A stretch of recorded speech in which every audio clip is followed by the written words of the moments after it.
In June of 2024, I overdosed on fentanyl. I was 20 at the time and my parents were out of town for my sister's birthday, but I had to stay in town because I had work. While I was at work, I asked a friend to come over and asked if he could bring something.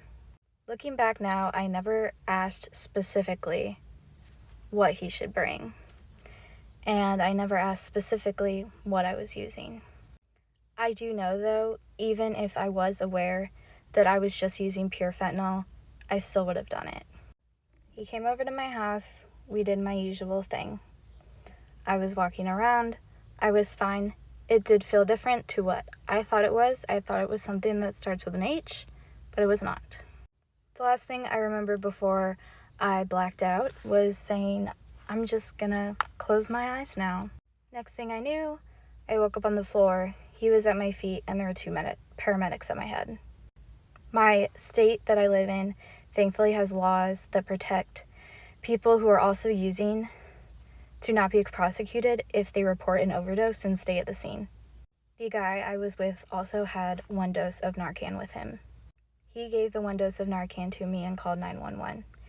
While the paramedics were there, they gave me 2 doses of Narcan before I woke up and did sternum rubs for a few minutes before I finally woke up. I had passed out on my back, so I aspirated vomit.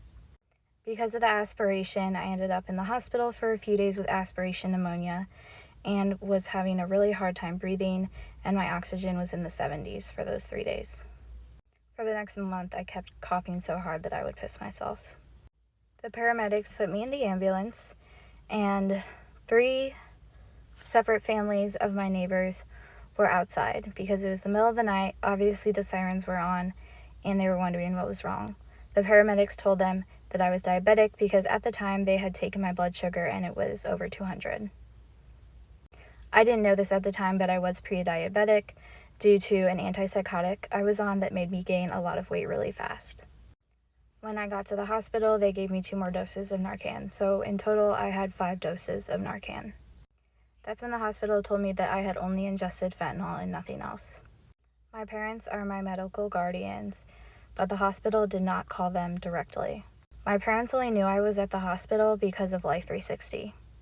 They were still 5 hours away, though. As soon as I realized I was in the hospital, they ended up calling. They told them that I had overdosed in fentanyl, but couldn't tell them my state of being. For the 10 minutes, my parents were being passed around to different doctors, each one of them not being able to say if I was alive or not. My parents just assumed they were trying to find someone who was legally allowed to tell them that I was dead. Aside from the pneumonia, the big problem at the time was that my CO2 was too high. I was breathing in oxygen but not breathing out enough CO2. A nurse came in and she told me, "We're going to put this mask on or you're going to pass away." She was clearly a mom and trying to scare the shit out of me more than I already was. Like I said, I was in the hospital for 3 days on oxygen with very low oxygen levels if I went off. When I took a shower, my oxygen levels was 70 when I got back. My parents didn't know about prior drug use except 1 episode of using marijuana. They didn't know that I was also drinking, using marijuana, cocaine, Adderall, ecstasy, and mushrooms on the regular. I just wanted to share my story to let people know the risks of using drugs, especially hard drugs, but also pills as well, because a lot of them are laced with fentanyl. Many drug dealers have pill pressers that can make pills look like they were from the pharmacy when they weren't. Anyways, I got out of rehab for the 2nd time this May, and yesterday I celebrated 60 days sober.